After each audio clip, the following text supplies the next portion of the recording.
Hi everyone. So today I want to talk about domestic violence victims, male or female, right?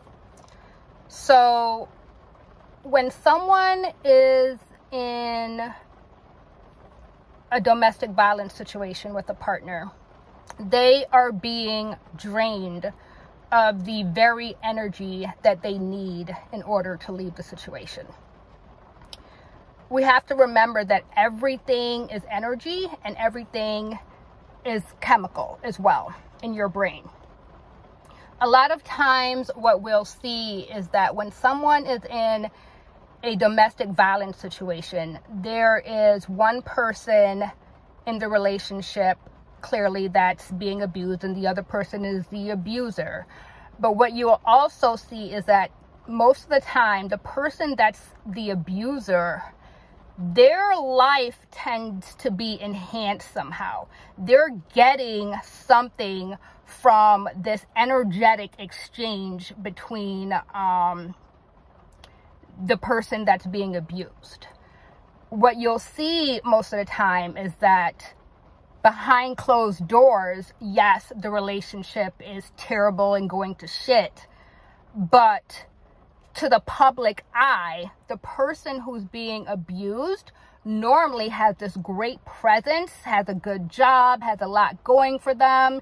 Either they're, stepping out on the relationship also, and they have multiple other partners because they have somehow become so attractive to other people. So now they're cheating on their spouse and living this life that they want, right? That's that energetic exchange, whether the individuals know it or not, right? So a lot of the times during that energetic exchange,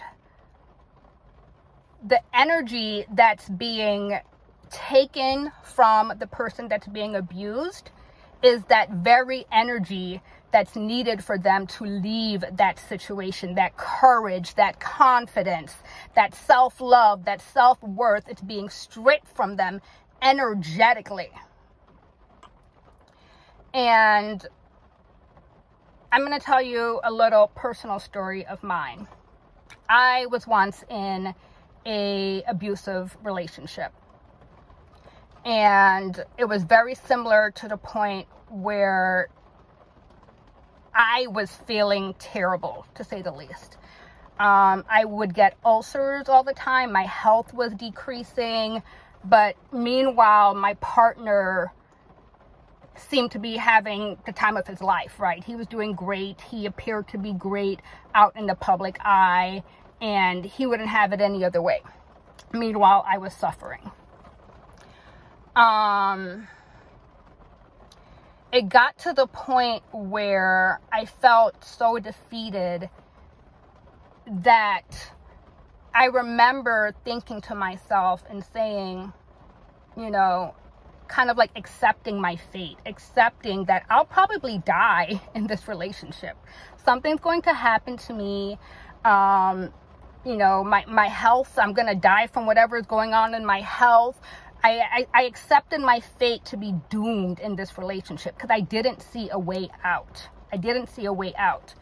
And one of the biggest misconceptions about people who are in abusive relationships is that they don't want to leave. People think that they don't want to leave, that they're choosing to stay, which that is quite the opposite. They're literally being drained of the very energy that's needed to get themselves out of the situation. And I think that domestic violence victims need to be handled in a very similar manner as drug addicts, right? When it comes to the interventions that they have sometimes, because what's needed is that the person who's being abused needs to physically be taken out of that situation so that they can go through the healing process and build back up that energy and release the chemicals that was being released in their brain in order for them to gain whatever confidence, self-worth, or whatever it may be. It's different as why there's the energy that's being drained from them, right? So they need to be taken out of that situation, intervention style, because remember, you're dealing with someone who is literally being drained of the very energy that's needed for them to leave an abusive situation. Whether it be mental abuse, physical abuse, whatever, or a combination, whatever it may be. These abusers, most likely narcissists, but doesn't have to be, get a hold on their victim, and it's literally an energetic drain till you see this person dwindling to nothing. You ever wondered, like, nobody wants to choose to stay in an abusive relationship and being treated like shit. I think this is the part that a lot of people miss when they assume, well, why don't they just leave? Because they can't. A lot of people die in those situations. Why do you think they die? Why do you think they stay there till the very last day where they end up getting killed by their abuser or something else horrible happens? Why do you think that is? You think it's because they want it? No. They're literally being drained, and they need to be taken out of that situation, intervention style, so that they can take the time to heal. And what will happen is you'll begin to see within like even a couple weeks the whole shift of their mindset, and you know, them not wanting to go back, this, that, and the third, right? Of course, it's a process, but that first interaction needs to be. What saved me from my situation that I was in, how I was able to leave, was pretty much my ancestors, my spirit guides, my angels. I've always had strong protection around me ever since I was a child. I haven't even begun to dig into the things that have happened to me in my life, and how far I've came. This is just not even the half of it. I've always had strong protection around me. No matter what happens to me, I always land on my feet, and it's just what I've been blessed with in this earth. So I was blessed with divine discontentment. And out of nowhere, I was at home one day, and I can't even fully explain it to you guys, but I received the energy that I needed to leave and end the relationship. It was a combination of divine discontentment. I had also just got a promotion in another job, and out of nowhere, I abruptly ended things, and I never looked back. I never looked back. You know, I was lucky enough to have that moment where I was able to abruptly end it and never look back and never take him back and never go back and things of that nature, because who would have known what he would have done had he really thought that I was never going to come back, right?